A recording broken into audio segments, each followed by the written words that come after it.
बारडोलीजवळ भीषण अपघात झाला असून यामध्ये तिघांचा मृत्यू झाला आहे।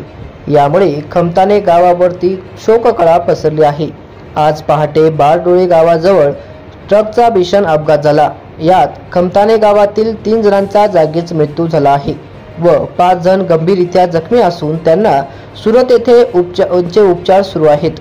खमताने येथील पोलीस पाटील योगेश बागुल यांनी या संदर्भात दूरध्वनीवरून माहिती दिली आहे। या दरम्यान खमताने येथील 3 आदिवासी मजूर कामानिमित्त गुजरात येथे जात असताना या दरम्यान ट्रकचा भीषण अपघात झाला आणि या तिघांचा या दरम्यान मृत्यू झाला आहे। खमताने येथील पोलीस पाटील योगेश बागुल, सरपंच मोंटी वाघ आणि उपसरपंच अबा इंगळे, किरण माळी, पिनू पवार खमताने गावाकडे रवाना झाले आहेत।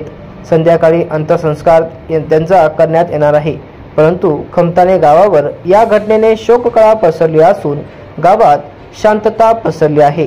प्रबंधभूमी परिवार आदिवासी बांधवांच्या परिवारावर जो दुःखाचा डोंगर कोसळला यामध्ये सहभागी आहे।